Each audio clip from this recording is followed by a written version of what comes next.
కేటీఆర్ను డ్రామారావు అని, కేసీఆర్నేమో శకుని అని మాట్లాడుతూ ఉంటే శ్మశాన వాటికలో దయ్యాలు వేదాలు వల్లించినట్టున్నాయి. ఈ మూడిటిని కలిపితే పొంగిలేటి. ఈ మాట నేనన్నది కాదు, స్వయంగా ఇప్పుడున్న ముఖ్యమంత్రి రేవంత్ రెడ్డే పొంగిలేటి అనే పదం మా సుధాకర్ అన్న ద్వారా పేరు వచ్చింది, ఆ పేరునే అవమానపరుస్తున్నాడు, పొంగిలేటి అనే పదానికే పనికిరాని వ్యక్తి అని చెప్పి రేవంత్ రెడ్డి అన్న మాటలు, నేనన్న మాటలు కూడా కావు. రాఘవ కన్స్ట్రక్షన్ నాది కాదు అన్నాడు. ఇది అబద్ధం కాదా? ఇప్పుడు నువ్వు అబద్ధాల మనిషివి కాదా? ఇప్పుడు నువ్వు ఆడుతున్నదంతా డ్రామా కాదా? నీకంటే మించిన శకుని ఉన్నాడా?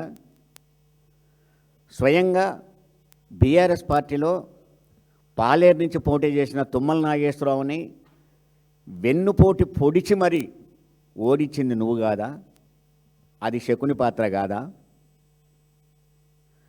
స్వయంగా కేసీఆర్ గారే పార్టీ రాష్ట్ర కమిటీలో చెప్పాడు, ఘోరంగా ఒకరినొకడు పొడుచుకొని ఓడిపోయావు, మేము ఖమ్మంలో ఓడిపోయేటోళ్ళం కాదు అని. పొడిచిందే నువ్వు. తుమ్మల నాగేశ్వరరావు అని ఆ రోజు ఓడగొట్టిందే నువ్వు.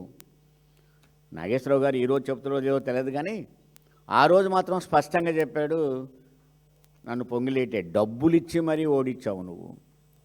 అంతకంటే శకుని ఎవరుంటారా? దుర్యోధను పక్కన చేరి దుర్యోధను ఓడించిండని ఆ రోజుల్లో చెప్పుకున్నారు, కానీ స్వయంగా పార్టీలో నుండి పార్టీని ఓడించిన పరమ చెత్త మనిషివి నువ్వు. అలాంటి వ్యక్తి ఎదుటి వాళ్ళని మాట్లాడుతున్నాడు, అది కేసీఆర్ని మాట్లాడుతున్నాడు. రాఘవ కన్స్ట్రక్షన్ అట తనది కాదట, నా కుటుంబ సభ్యులు వాళ్ళు ఎవరు లేరట. ఆ మాట అనుకుంటేనే మళ్ళీ అంటాడు, రాఘవ కన్స్ట్రక్షన్ నుంచి నేను ₹1,00,00,000 ఇచ్చినా నా మోచేతి నీళ్లు తాగారు అన్నాడు. రాఘవ కన్స్ట్రక్షన్ నీది కాదన్నప్పుడు నువ్వెట్ట ₹1,00,00,000 ఇస్తావా? కన్స్ట్రక్షన్ నీది కాదు కదా, నీకు సంబంధం లేదన్నావు కదా, మళ్ళీ ₹1,00,00,000 ఇచ్చినా అంటే ఏంటి? మామూలుగా పార్టీ సభ్యత్వం కూడా తీసుకుంటాడు, 10లో 5లో ఎవరో చందాలు కూడా ఇస్తారు పార్టీకి, దానికి నువ్వు పెద్ద ₹1,00,00,000 ఇచ్చినా అని చెప్పేసి మాట్లాడుతున్నావు. అంటే రాఘవ కన్స్ట్రక్షన్ నాది కాదంటూనే నాదని ఒప్పుకున్నావు కదా నువ్వు. ఇప్పుడు నీ విషయం తెలంగాణలో తెలవకపోవచ్చేమో, కానీ ఖమ్మం జిల్లాలో తెలవకపోవటం ఏంది? ఒక వ్యక్తి మా అమ్మ పుట్టిన ఇల్లు పెద్ద బిల్డింగ్ అన్నాడు అనుకోండి, ఎవరికి చెప్తుండే? ఆయన మేనమామ కాడ చెప్తున్నాడు. ఖమ్మం జిల్లా బిడ్డగా, ఖమ్మం జిల్లా వ్యక్తులుగా మాకు తెలియదా మీ పుట్టిల్లు ఎంత పెద్ద పుట్టిల్లో? నువ్వు వాళ్ళు అడుగుతున్నావు, ఆ రోజు మీ ఆస్తులేంటి, ఇప్పుడు మీ ఆస్తులు ఏంటి అని ప్రశ్నించావు. నేను అడుగుతున్న పొంగిలేటి, ఆ రోజు నీ ఆస్తి ఏంటి, ఇప్పుడు నీ ఆస్తులేంటి? కల్లూరులో ఒక డొక్కు స్కూటర్ మీద ఒక వార్డులో ₹5,000 కాంట్రాక్టు తుమ్మల నాగేశ్వరరావు ఇస్తే దాన్ని రోడ్ల మీద తిరుక్కుంటా చేసుకున్న నువ్వు ఇలా లక్షల కోట్ల కాంట్రాక్టుకి ఎదిగినవంటే ఈ ఆస్తులు ఎక్కడి అని నేను అడుగుతా ఉన్నా. జవాబు చెప్పు. ఖమ్మం జిల్లా పరువు తీస్తున్నావు. ఓ మంత్రి ఉన్నాడు మా జిల్లాకని మేము గర్వపడ్డాం, 3 మంత్రులను ఓహో అనుకున్నాం, కానీ ఖమ్మం జిల్లా పరువు తీస్తున్నాం. ఇలా రాష్ట్రంలో ఎక్కడికి పోయినా సరే పొంగిలేటి యొక్క దోపిడీ, లూటి ఇవి మాట్లాడుకుంటా ఉంటే మాకే సిగ్గు అనిపిస్తుంది. మరి నీకు సిగ్గుందో లేదో నాకు తెలియదు, కానీ ఒక భయంకరమైన వ్యక్తిగా ఖమ్మం జిల్లాలో తయారైనావు నువ్వు. నీ రాజకీయ ఎంట్రీ కానించి ఇప్పటిదాకా నువ్వు చేసిందేంటి? దోపిడీ కాదా? ఆ రోజులలో పేదవాళ్ళ ఇళ్లలో ఒక గోడ గడియారం ₹70 గడియారం తెచ్చి గడియారం కొట్టి ప్రతి ఇంట్లో ఫోటో పెట్టుకొని ఇవాళ ఇల్లు గడియారం పెడదామంటే ఇల్లు లేకుండా కూలగొట్టావు ఇవాళ నువ్వు. అంటే ఒక గడియారం ఇచ్చి ఉన్న ఇంటిని కూలగొట్టావు నువ్వు. ఒక గడియారం ఇచ్చి ₹2,500 ఆడవాళ్ళకి ఇచ్చేటి ఎగ్గొట్టావు. ఒక గడియారం ఇచ్చి ₹4,000 పెన్షన్ ఇవ్వకుండా చేశారు. ఒక గడియారం ఇచ్చి నిరుద్యోగులకు పెన్షన్ ఇవ్వకుండా చూసావు. ఒక గడియారం ఇచ్చి కళ్యాణ లక్ష్మి రాకుండా చేసినావు నువ్వు. ఇదంతా దోపిడీ కదా? ప్రతి ఇంటికి నువ్వెంత బాగున్నావు?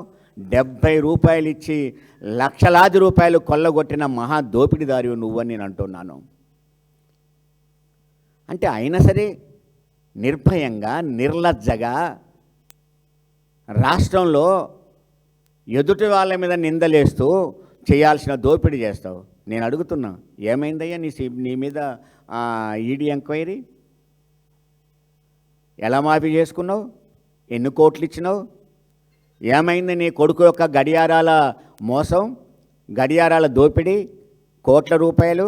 అది ఏమైపోయింది కేసు? డబ్బులుంటే ఏదన్నా చేయొచ్చు అనే ఒక దరిద్రపు ఆలోచన నీకు కలిగి ఉన్నది. కానీ ఖమ్మం జిల్లా ప్రజలు అమాయకులు కాదు, స్టార్టింగ్లో నేను నమ్మారు. కానీ ఇప్పుడు నీ ప్రతి పాత్ర అర్థమవుతుంది. ప్రతి పాత్ర పక్క నాయకులకు, నీ నాయకులకు కూడా అర్థమవుతూ ఉంది. ఇవాళ చేసిన పని తుమ్మల నాగేశ్వరరావు గారు ఆయన చేసిన ద్రోహాన్ని మర్చిపోతాడేమో. పార్టీలో ఉన్నావు కాబట్టి చెప్పలేకపోవచ్చు, కానీ మర్చిపోతాడా నువ్వు చేసిన ద్రోహాన్ని? కోట్ల రూపాయలు ఉంటే ఏదన్నా చేయొచ్చు అనే నిర్ణయానికి వచ్చున్నావు నువ్వు. నేను అడుగుతున్నాను, ఇదే హరీష్ రావు గారు స్వయంగా నీ మీద చేసిన ఆరోపణలు ఏవైతున్నాయో, నువ్వు దోపిడీ చేస్తున్నావని, తెలంగాణని లూటీ చేస్తావని, ఒక పెద్ద భూ కబ్జాదారుడు అని చేసిన ఆరోపణలకు దమ్ముంటే జవాబు చెప్పు. ఎస్, ఆ భూమి నేను దోపిడీ చేయలేదు చెప్పు. నువ్వు నీ మనుషులు నీ ముఠ భూముల కాడ తిరుగుతూ బెదిరిస్తూ ఎలా భూములు కబ్జా చేస్తున్నారో పాయింట్ చెప్పిన తర్వాత కూడా ఇంకా ముందు ముందు వచ్చే తీరు కూడా కనపడుతున్నప్పుడు అడుగుతున్నా నేను, ధరణి అని మాట్లాడావు నువ్వు. ధరణి కాదని నువ్వు చేసిన వెబ్సైట్ ఏంటో చెప్పు. ధరణి కాదని భూపారతికి నువ్వు ఇచ్చిన స్పెషలైజేషన్ ఏంటో చెప్పు. అదే ధరణికి కొత్తది ఇంకోటి క్రియేట్ చేయలేక అదే ధరణికి భూభారత్ అని పేరు పెట్టి అదేగా నువ్వు నడుపుతున్నది ఇప్పుడు. మరి ధరణిలో అందరు తిన్నారు, అప్పుడు ప్రభుత్వం తిన్నదని చెప్పడం మొదలుపెట్టావే, అదే ధరణి కదా నడుపుతున్నది ఇప్పుడు. నువ్వు తింటున్నావా? ఈరోజు మాట్లాడుతున్నావు నువ్వు, కానీ ఆ రోజు నువ్వు బీఆర్ఎస్లో లేవా? బీఆర్ఎస్లో దోపిడీ జరిగింది అంటున్నావు. ఆ దోపిడీలో నీ పాత్ర ఎంత? నువ్వెంత తిన్నావు?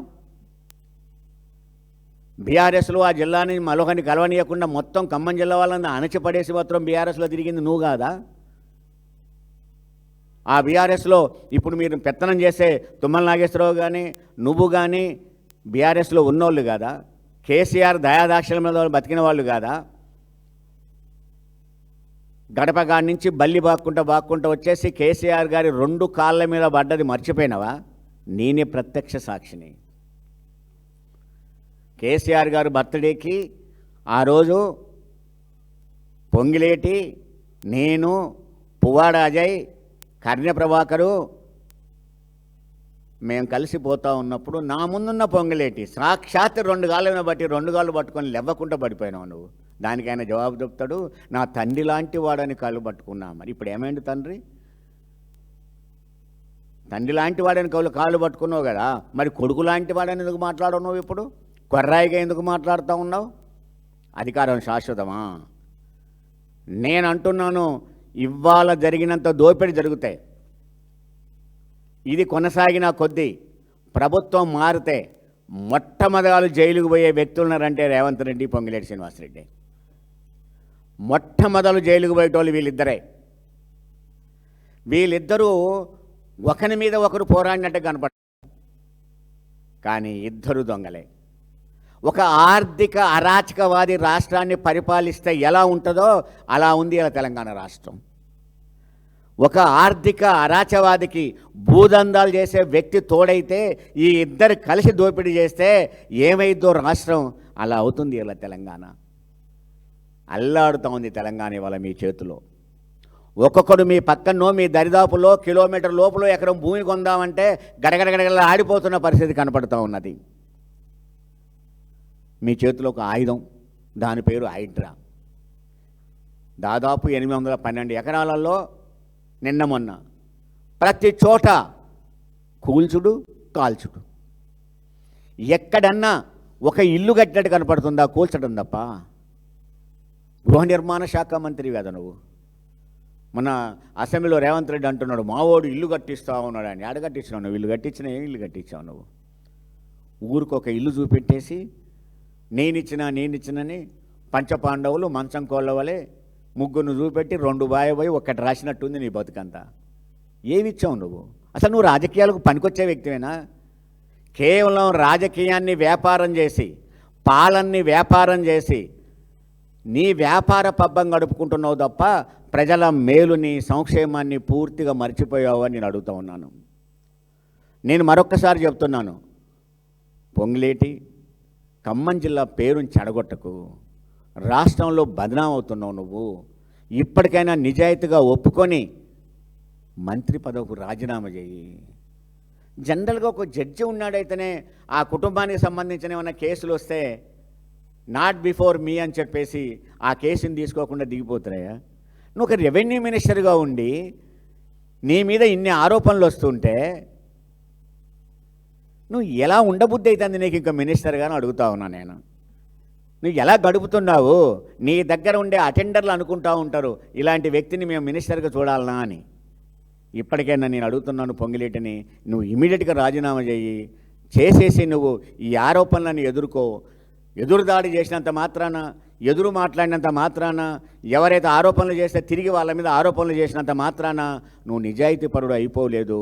నేను ఇప్పటికి చెప్తున్నాను, ప్రతి అణువును బయటకు తీస్తా ఖమ్మం జిల్లా నుంచి. నీ నుంచి నువ్వు చేసిన ప్రతి పని కూడా వర్షం వస్తుంది. నువ్వు రాజీనామా చేసి విచారణ ఎదుర్కోమని చెప్తూ డిమాండ్ చేస్తూ ముగిస్తాను.